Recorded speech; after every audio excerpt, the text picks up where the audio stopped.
Voilà, avant de commencer à lire en fait le texte traduit en français d'Elizabeth Edwards, que je ne présenterai pas ou que brièvement, c'est vraiment Elizabeth Edwards est une des plus grandes spécialistes d'histoire de la photographie. C'est quelqu'un qui a, comme François, vraiment déterminé le regard sur l'histoire de la photographie aujourd'hui.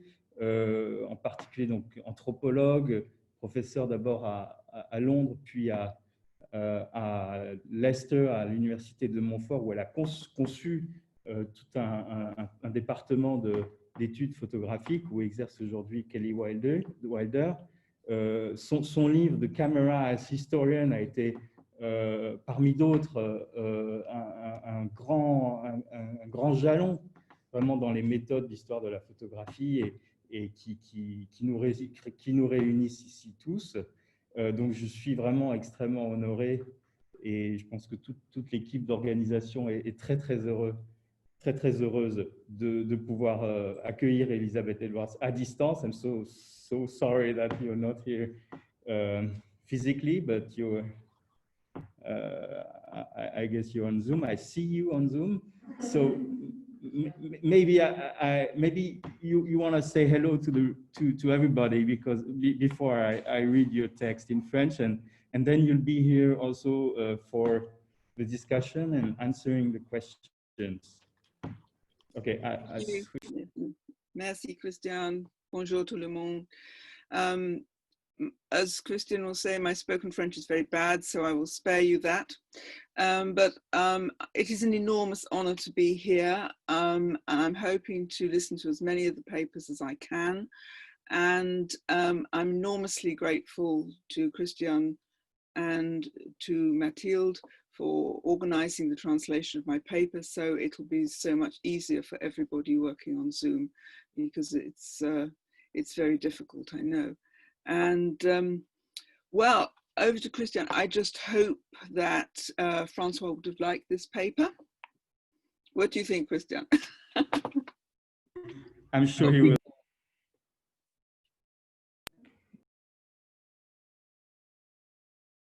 Off you go.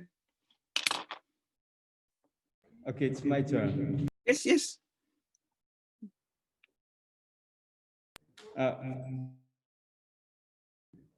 Thank you very much, Elizabeth.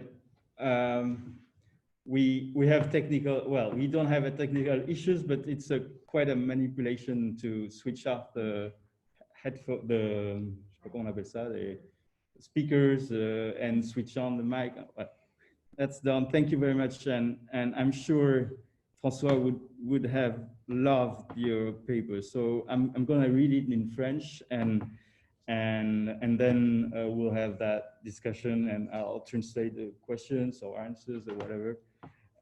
Okay.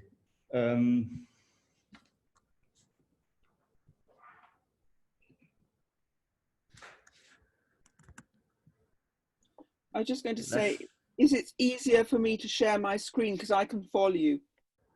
No? Does everybody see the PowerPoint? No. Comment ça marche?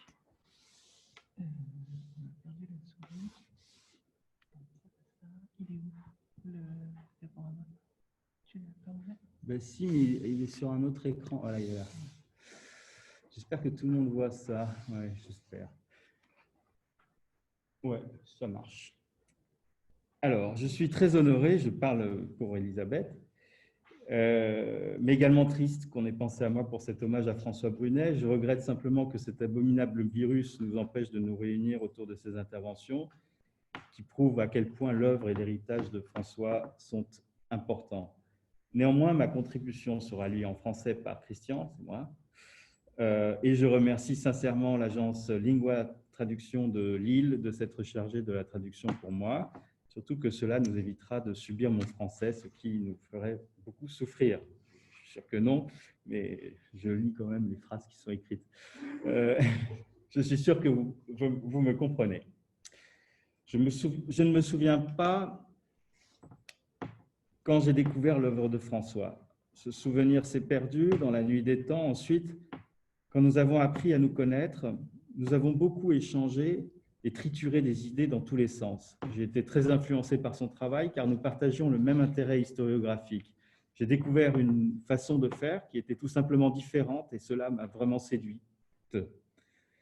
Comment devrions-nous articuler l'histoire et l'impact de ce médium extraordinaire qui a changé notre vision du monde, notre façon de penser et d'agir?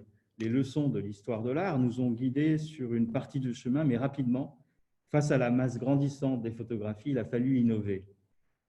Même l'approche visuelle semblait insuffisante. Les modèles d'analyse et d'interprétation développés dans la théorie photographique nous ont aidés à poser de nouvelles questions, mais là encore, il n'était plus adapté à notre tâche quand nous avons commencé à fouiller dans les archives. Ce qui était censé être le cœur de notre domaine n'était plus suffisant.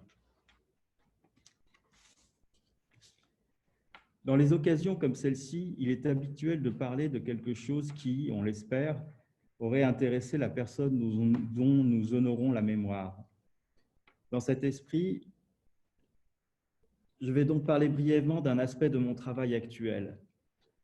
Il prend certaines idées de François sur la culture de la photographie au quotidien, peut-être son texte sur Robert Taft par opposition à Beaumont Newhall, qui est un chapitre en fait du livre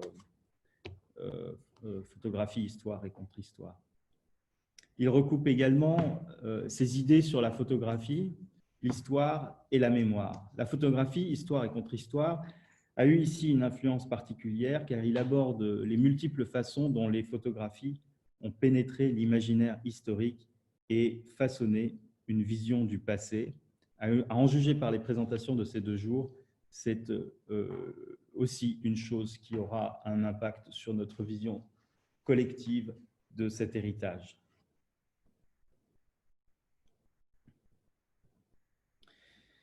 Depuis une dizaine d'années, j'ai réalisé au cours de mes déplacements qu'il existe beaucoup de photographies de l'époque victorienne et du début du XXe siècle. Pas dans les archives ni dans les livres, mais dans les rues, sur les palissades autour des chantiers de construction, dans les vitrines des magasins et sur les immeubles. Dans un projet plus vaste sur la photographie et l'émergence de l'histoire collective et publique, alors Public History, je crois que c'est à peu près intraduisible en français, cette tendance m'a semblé intéressante car elle répond à un désir conscient de reconnecter le passé et le présent.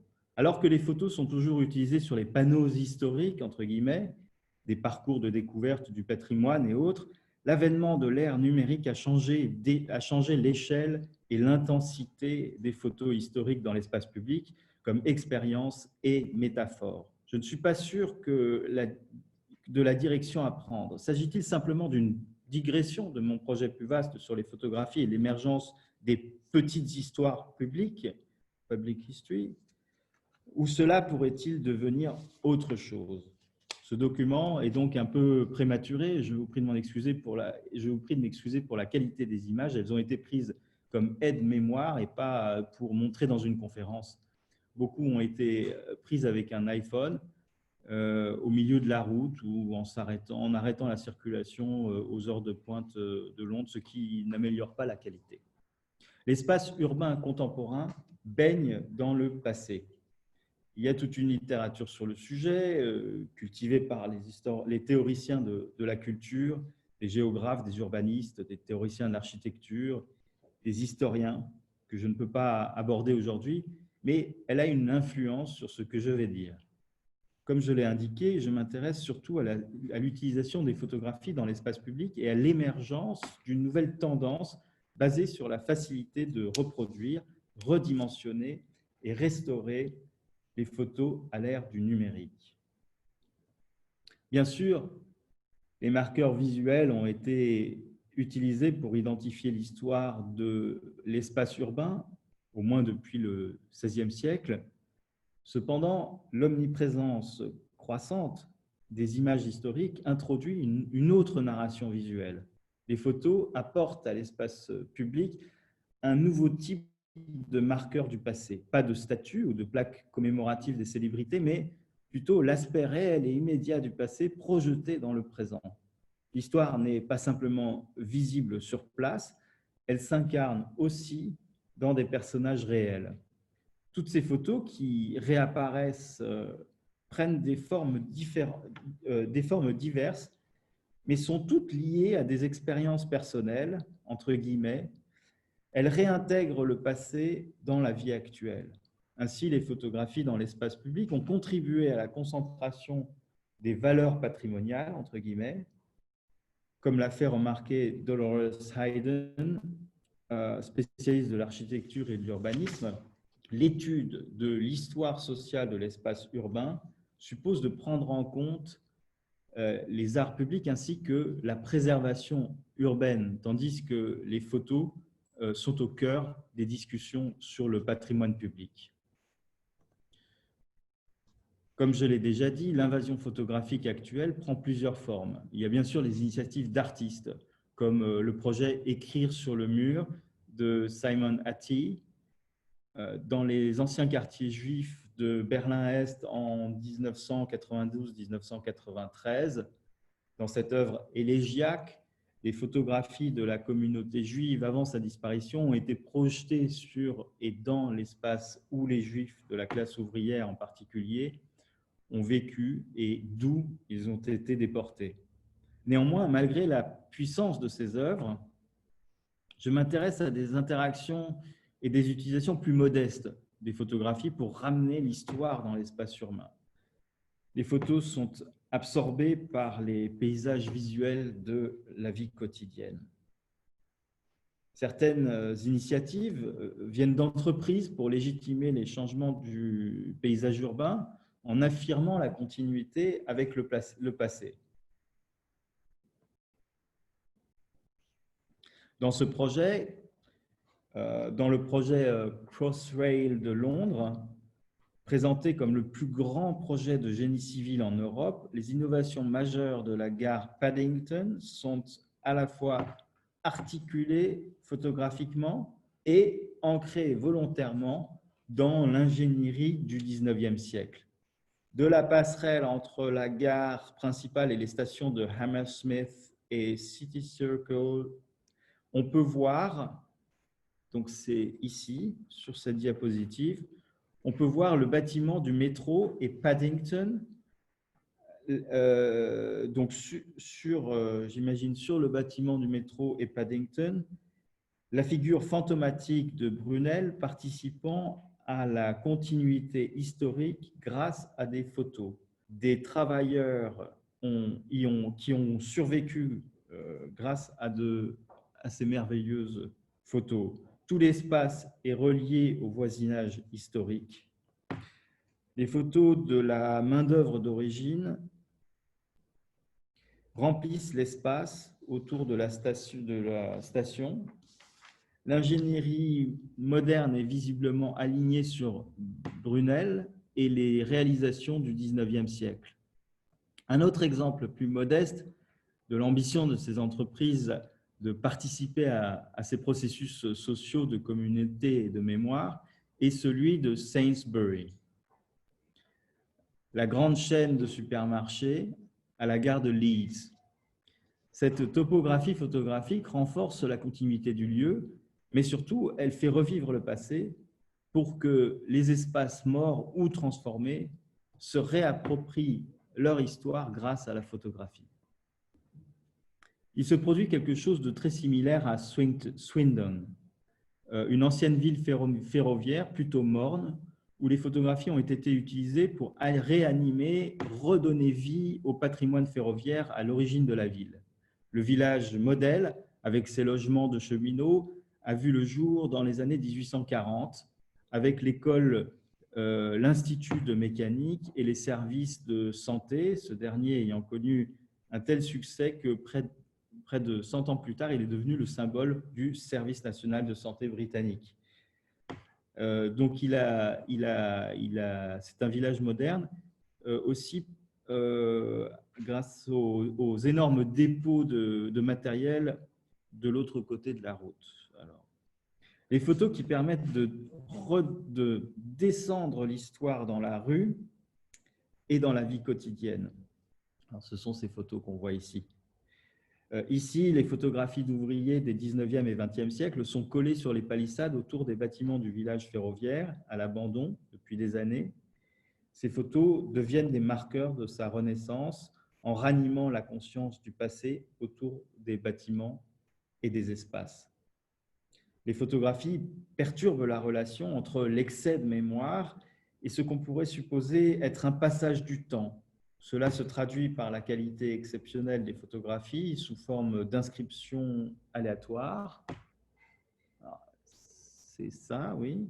Un excellent exemple montre à quel point la commémoration publique de la Première Guerre mondiale entre 2014 et 2018 a été, dans une large mesure, motivée, mais aussi saturée par les photographies qui remplissaient les sanctuaires, les églises paroissiales, décoraient les monuments aux morts, étaient tricotées ou crochetées en coquelicots, ornaient les wagons de chemin de fer, illustraient les documentaires télévisés et devenaient des œuvres d'art.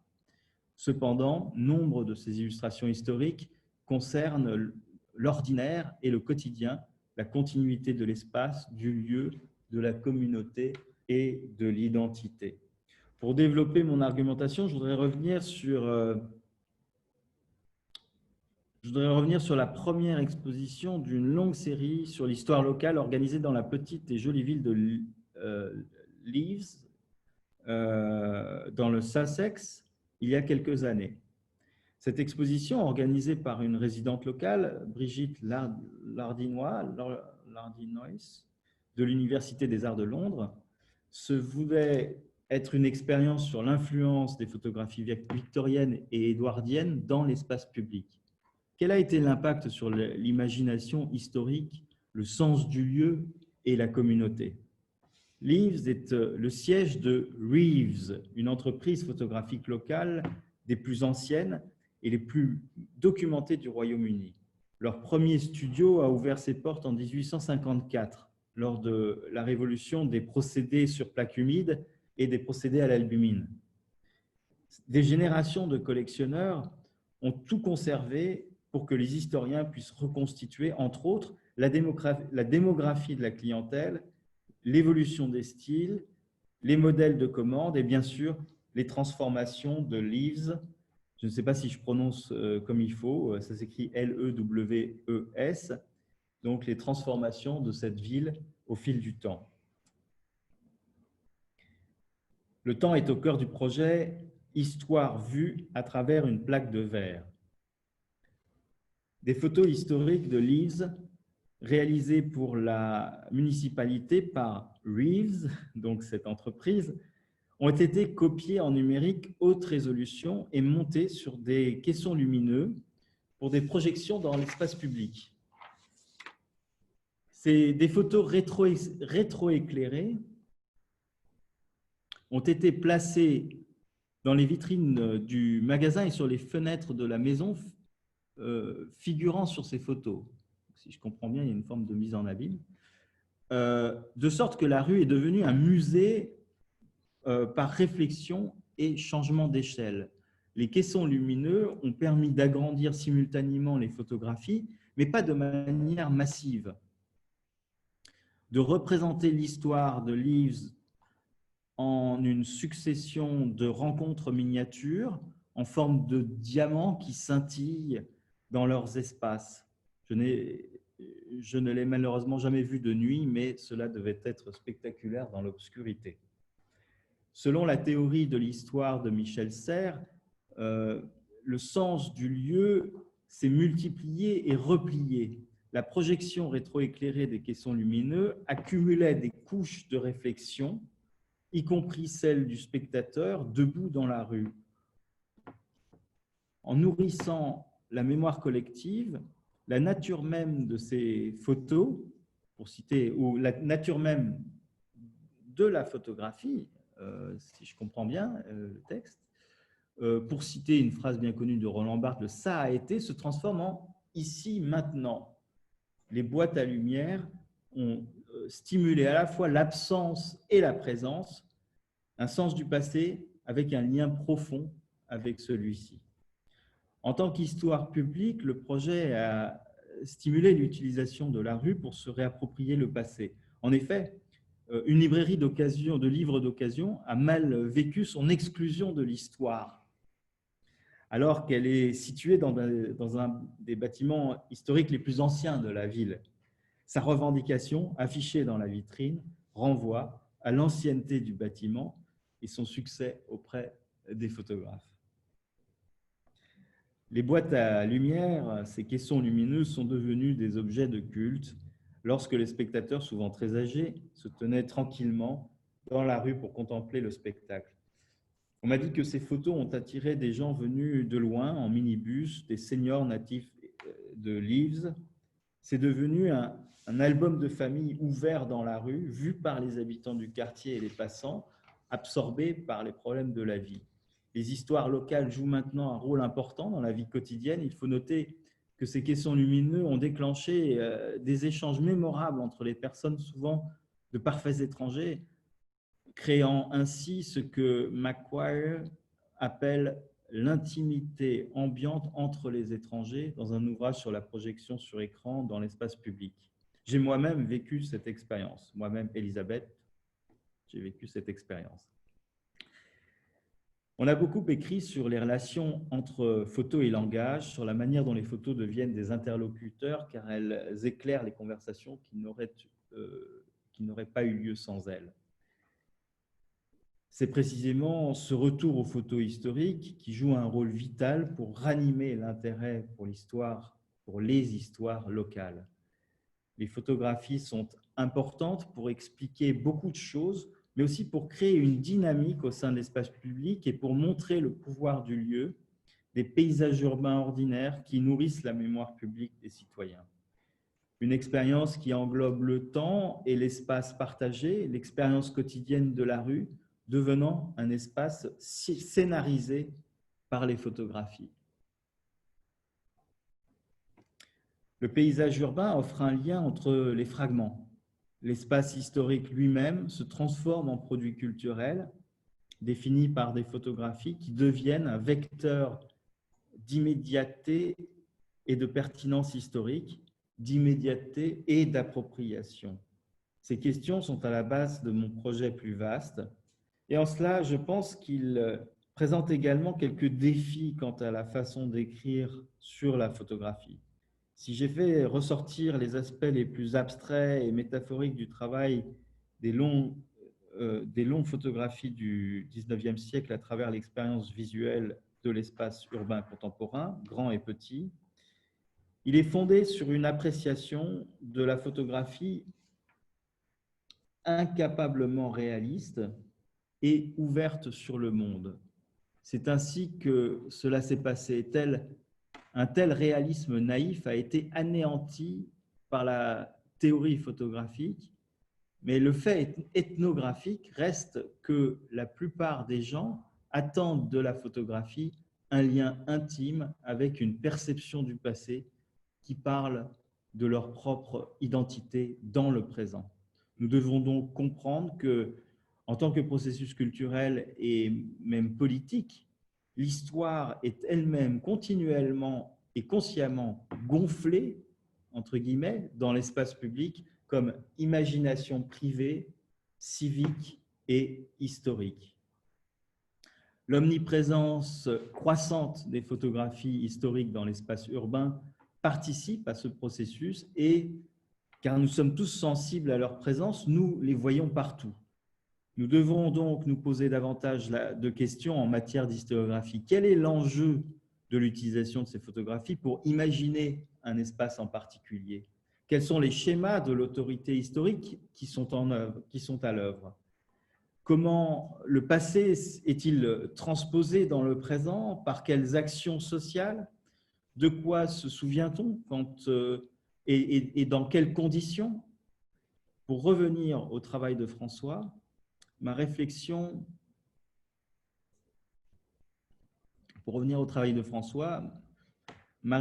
doit beaucoup à sa complication des liens supposés entre la photographie, la mémoire et l'histoire. De toutes les critiques de mon livre The Camera as Historian, critiques qu'il a faites pour études photographiques, il est celui qui a le mieux compris ce que j'essayais de faire et pourquoi ce travail pouvait être important. Toutefois, il n'a pas précisé que c'était sa réflexion personnelle qui avait alimenté cette recherche avec tant de force. Et si François n'avait pas fait les choses comme il les a faites, la plupart d'entre nous ne serions pas ici aujourd'hui. Y a-t-il d'autres possibilités d'écrire une histoire de la photographie et de son utilisation? Quelle est la prochaine étape dans un monde saturé de photos? Nous vivons une époque passionnante d'un point de vue historiographique. Je vous remercie pour votre attention.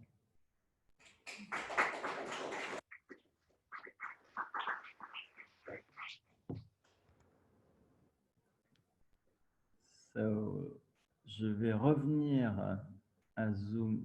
C'est quoi ce truc? Zoom. Il faut que j'enlève le partage d'écran, n'est-ce pas? Ah voilà, très bien. Voilà, eh bien, nous avons quelques minutes. Je n'ai pas bien regardé le chronomètre. Il est 10h54. Eliane Delarmina est prévue pour 11h. On a quand même peut-être 5 minutes pour prendre des questions dans la salle ou par Zoom. Et peut-être que Elisabeth pourra répondre à ces questions. Il est possible aussi que nous ayons ensuite un échange, éventuellement revenir sur l'intervention d'Elisabeth au cours des échanges qui vont suivre. Voilà. Est-ce qu'il y a des questions?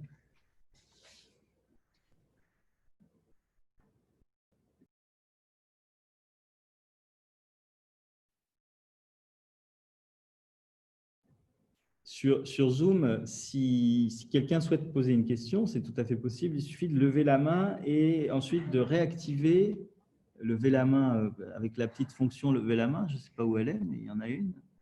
Et ensuite de réactiver le micro, on vous entendra et Elisabeth pourra répondre à ces questions.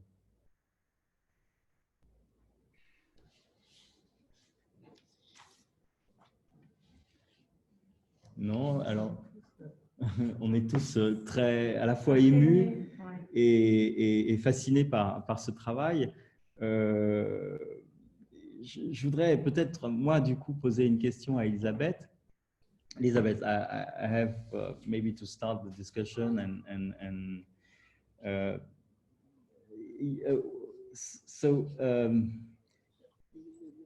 when I mean, you had several projects on photo and history, and when did you start to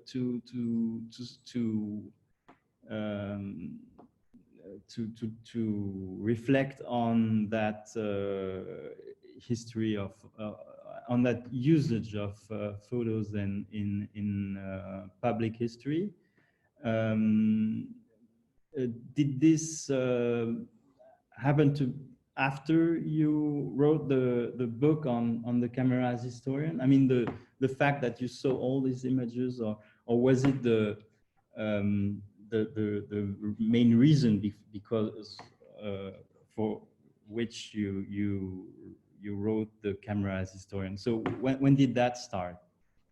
About public history, memory, and yeah. I mean, the actual project you're leading. It started with the camera as historian, and that project started, and I should say this because excuse me, because a lot of people wonder how I shifted from colonial history to British history, effectively, or European history. And the reason is, as I say in the preface to the camera as historian, I'd spent 20, 30 years thinking about how the other was represented to the self, if you like. And so I asked the question, well, how did self represent self to self? If you follow me. And that was the beginning of it all. So I did the camera as historian. And what I became really interested in is how these photographs from the survey movement actually lived on in public memory, how they were used now. Now I couldn't deal with that in that book, but that's what I'm dealing with now, and I'm now engaged in what you might call the Camera as Historian Volume 2. Because I'm looking at all the questions that came up in that project, which I could not answer within that project. And this again is where Francois's work has been really, really important, particularly the book, Histoire contre Histoire. And I'm interested in how photographs seep into the public imagination. How they are everywhere, but they are not necessarily seen. And so much photographic theory is about reading photographs in some way, that there is a conscious engagement with them. I'm very interested in unconscious engagements with photographs. And I've been drawing on the work of writers like Nigel Thrift, the theoretical geographer, who writes about precognitive theory and sort of vast spillages into the sensual realm. And I'm very interested in these sorts of things. And that's why I was interested in the exhibition at Lewis. I'm sorry to face you with that. I should have told you what it is. It's English pronunciation, it's Lewis.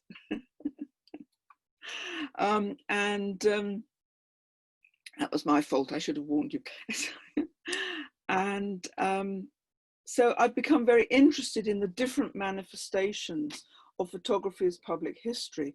And this, which Christian has presented this morning, is just one tiny corner of that project. And this is why I said I wasn't certain where it was going, whether it's something separate or whether it's the sort of coda, last chapter to this bigger project, which I'm going to start working on seriously next year. The problem is, of course, the archives are closed at the moment, or very difficult to get into. So it's a little bit in abeyance at the moment. And I've written a theoretical book in the meantime where I didn't have to go to an archive. So that's really where it came from. So if you like, this is going to be the Camera's Historian Volume 2. So it ties in very much with the kind of work you're doing as well.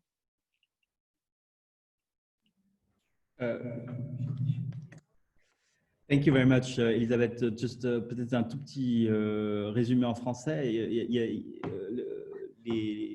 Beaucoup de personnes l'interrogent, Elisabeth Edwards, sur le passage, son passage dans son œuvre entre les travaux plus anciens sur l'histoire coloniale et les travaux plus récents sur l'histoire locale. En fait, il y a un lien, c'est toujours cette question de la représentation. Alors, d'une part, de la représentation de l'altérité, et puis progressivement, Elisabeth s'est intéressée finalement à la façon dont l'image construit une représentation de l'identité. Et puis, la deuxième aspect de sa réponse, c'est l'intérêt pour les photographies qui sont partagées par le public, par l'intérêt pour une sorte d'inconscient visuel de la produit en quelque sorte par ces photographies et l'intérêt pour les différentes manifestations de ce qu'on appelle en Grande-Bretagne public history et qui encore une fois est très difficilement traduisible parce que l'histoire publique, ça ne veut pas dire grand-chose pour nous ici en France, ce serait plutôt l'histoire vulgarisée ou bien que cette tradition n'existe pas en tant que telle. Enfin, il y a de l'histoire vulgarisée en France, mais c'est une sorte d'institution, on peut dire, hein, en Grande-Bretagne. Et effectivement, l'image joue un rôle tout à fait majeur, et depuis le 19e siècle. Hein. Là, j'extrapole un petit peu sur sa réponse, mais je crois que c'était le sens. Et pardon pour la prononciation, j'ai dit Lise, ça aurait supposé d'avoir deux E. C'est Lewis, c'est le nom de cette ville qui était mentionnée dans l'intervention d'Elisabeth. Maybe a last question, if someone wants to ask a question. I would have a last question before switching to Eliane. Oh, bien sûr, Nathalie. So. Non. Elisabeth. Ah oui, donc est-ce qu'on m'entend? Ouais. Oui, je pense. Ouais. I will try to speak in English, but my English is not good. Sorry for that. We saw in the slideshow, we saw some different kinds of projects. It's okay? Some projects seem very free from people in the city, and some others are in an economic goal on the bus or from a shop or this kind of projects. Do you see a difference between these two ways? The goal is not the same, and maybe we can see a kind of manipulation from economic interest. Yes, is it clear? Yeah. Yes, very, very. Thank you. Yes, you're right. Certainly, there are sort of commercial uses of the past going on. I think even within that, one has to differentiate, because if one looks at, say, village shops, I think they are more invested in the idea of community history rather than commercial exploitation, which one might say for the Crossrail project at the railway station, at Paddington Station, and or the use of the supermarkets. Whereas I think in small communities, it remains a more community-based sense of history, that local businesses are sort of plugging into, that they're getting involved with these sorts of histories. And they would see, I think, that the use of those photographs as being a sort of activist within community identities and so forth. So I think you're absolutely right. There is a differentiation, but I think we have to actually differentiate within that, the social memory versus the commercial. I think in the commercial, there are gray areas between what is social memory and what is commercial exploitation or manipulation. Does that make sense? But it's a very, thank you, it's a very helpful differentiation. In the question of the bus, for instance, I think, it's commercial manipulation, but it is also positioning the company in a certain form of historical experience, that you are going to see these historically inscribed landscapes, for instance. So it's commercial, but it's also signaling a certain form of historical imagination. So I think that is certainly something that one needs to look at. One of the things that also interests me, which in this project, but I didn't talk about at all today, is the use of historical photographs on food packaging, which is a very interesting one. And I have a sort of collection in my filing cabinet of biscuit wrappers and the like, because it's the same thing going on. So thank you, Natalie.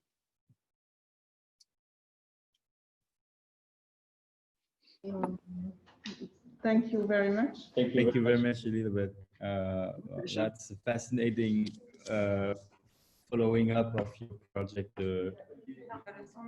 Olivier Lugon. You hear me? Hand up.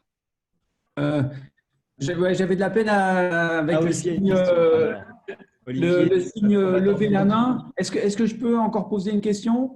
Oui. So thank you very much, Elizabeth, for this beautiful introduction. I think this material is an important one, and I was thinking today the presence of the past in the public sphere is a problematic one. Statues are torn down. What do you think about that? I never heard of photographs torn down. Perhaps by advertising, but not for such picture. And what do you think? Because we could thought there is, through photography, a form of immediacy which could provoke these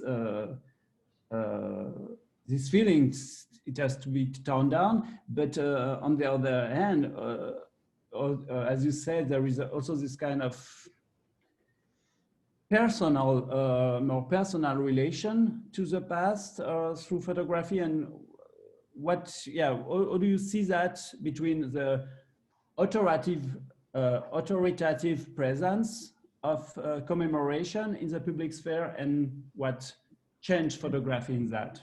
Yes.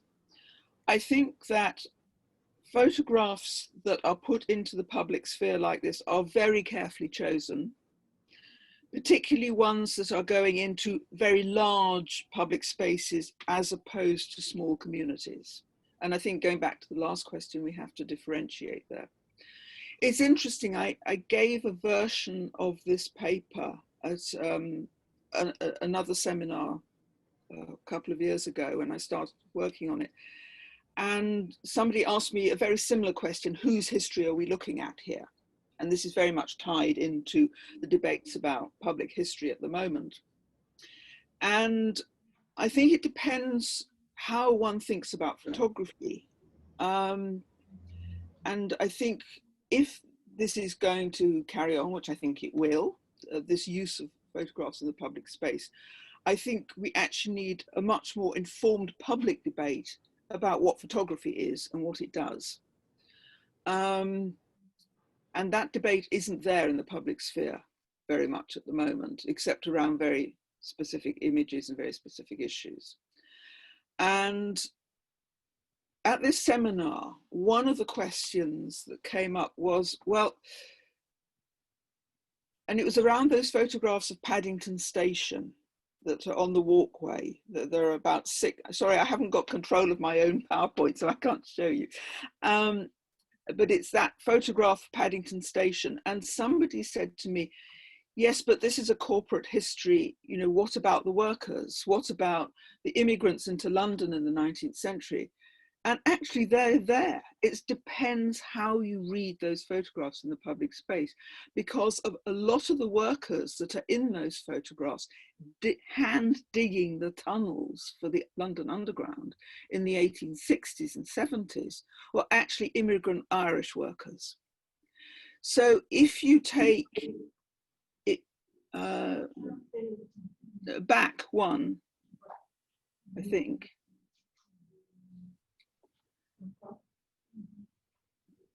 back.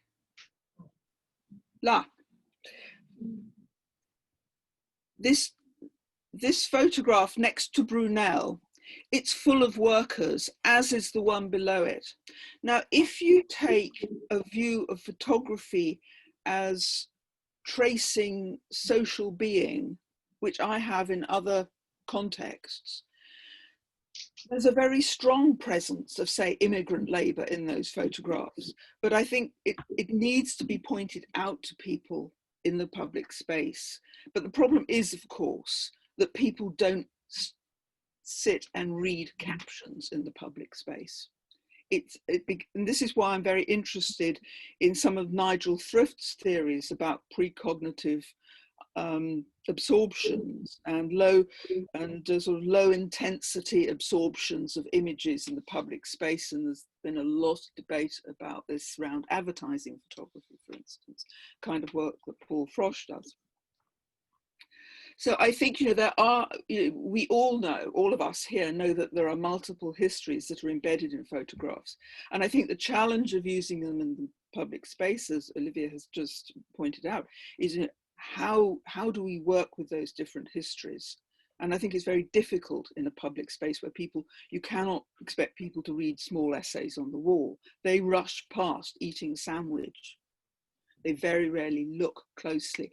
And I think the difference about small communities as opposed to this kind of thing, if you like, a wallpaper public history, is that in small communities, people actually look at the photographs and they become a much more intentional absorption of the past within the public space. Whereas in examples like this, where probably 500,000 people a day run past them, or they did till lockdown, you're getting a very different kind of absorption and engagement with the photographs. So these these delicacies around the social being of Irish labourers is actually very difficult to get across in that kind of context. So this is the kind of thing I'm unpacking in the larger work, which I think is important and goes back to your original point of, you know, how statues are being torn down. As yet, I don't know of any photographs that have been torn down from public spaces. There are certainly photographs that have been removed from exhibitions for one reason or another. But as yet, as far as I know, except in political revolutions, not photographs.